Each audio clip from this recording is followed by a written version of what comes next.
Salve, salve, galera! Sejam todos bem-vindos ao canal. O Flamengo vence o Racing 2-1 no sufoco com 2 gols de crias da base, Wesley e Vitor Hugo. O Flamengo que precisava de vencer, era muito importante a vitória, porque se não vencesse hoje poderia se complicar e correr risco até de não se classificar num grupo extremamente fácil. E por culpa exclusiva do Flamengo, que conseguiu perder para o Alcas de virada, empatar com o Nublense após sair na frente. Ou seja, um grupo extremamente fácil, o Flamengo conseguiu se complicar por culpa exclusiva do Flamengo, porque fez um péssimo planejamento no início do ano, né? Escolhas, troca de treinador equivocada. Depois que o treinador quase afundou o Flamengo, consegue recuperar agora com o novo treinador Sampaoli. Ainda não está 100%, não está rodando 100%, mas o time melhorou muito, principalmente a vontade de jogadores e a aplicação tática. Ou seja, o Flamengo começa a construir um melhor futebol. O jogo de hoje foi um jogo extremamente difícil, porque o adversário é um dos grandes da Argentina, o Racing é um dos grandes. Ou seja, em qualquer situação que esteja um grande da Argentina, é sempre difícil o jogo. Seja lá, seja cá. Assim como é para eles enfrentar um grande do futebol brasileiro. Ainda mais em competições como Libertadores, que são competições que os caras sabem jogar. Apesar do Racing ter apenas um título de Libertadores lá em 67, é sempre um time chato. E o Flamengo nunca havia vencido o Racing. Já tinham 5 jogos contra essa equipe, com 4 empates e 1 derrota. 3 empates pela Libertadores e 1 empate e 1 derrota pela Supercopa da Libertadores. Ou seja, o Flamengo venceu hoje igual a tudo. 1 vitória para cada lado e 4 empates. Ou seja, adversário chato. E o Flamengo fez um primeiro tempo muito bom para o nível do adversário, pelo nível de pressão para vencer a partida.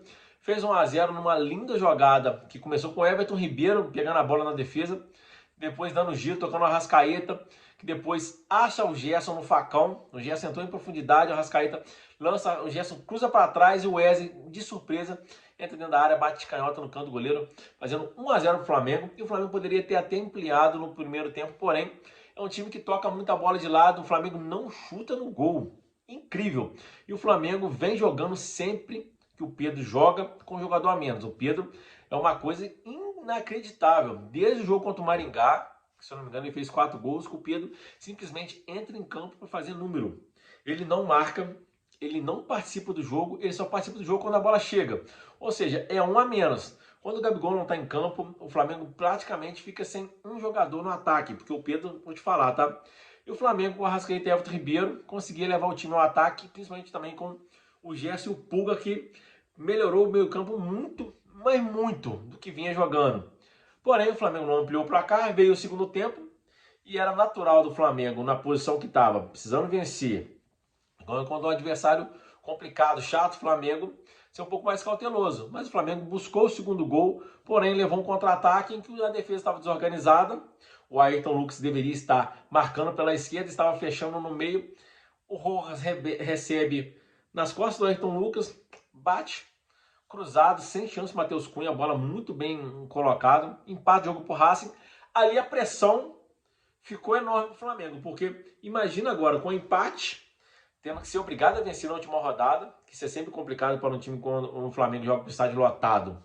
E os jogadores começam a errar, parece que é uma coisa de maluco. O time, quando está na pressão, o time erra. Isso é natural, com qualquer ocasião, não seja só no futebol. Quando você está nervoso, as coisas não saem. O Flamengo leva um empate, sente o gol de empate, e o time passa a não começar a criar. E o Sampaoli começa a mexer no time. Ele tira o Arrascaeta, que eu achei uma decisão equivocada, e tira o Thiago Maia. Aí sim, o Thiago Maia mexeu bem, colocou o Vitor Hugo. E o Arrascaeta ele coloca o Cebolinha. O Cebolinha é um jogador que, desde que chegou ao Flamengo, não se provou. E o Flamengo ficou sem criação no meio. Porque logo em seguida ele tira o Everton Ribeiro para colocar o Matheus França. Aí o time ganhou um pouco mais de profundidade, mas sem criação no meio. E o Flamengo foi para baixo, foi para pressão, muita bola cruzada na área, sem efetividade. E já no fim do jogo, uma linda jogada do Pulga, que recebe o Matheus França, tabela com o Cebolinha.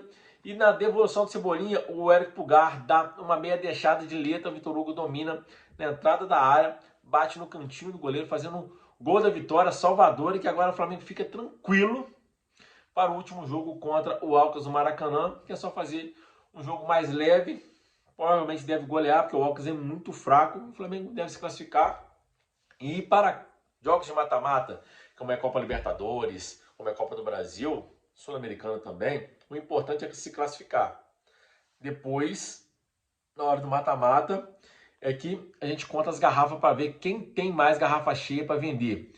E o Flamengo vai se classificar provavelmente em segundo, que o Racing deve vencer o Nublense na Argentina. E o Flamengo depois do sorteio é só não pegar um time tão forte para poder jogar umas oitavas de finais um pouco mais leve, se classificar e depois dar quartas de finais para lá.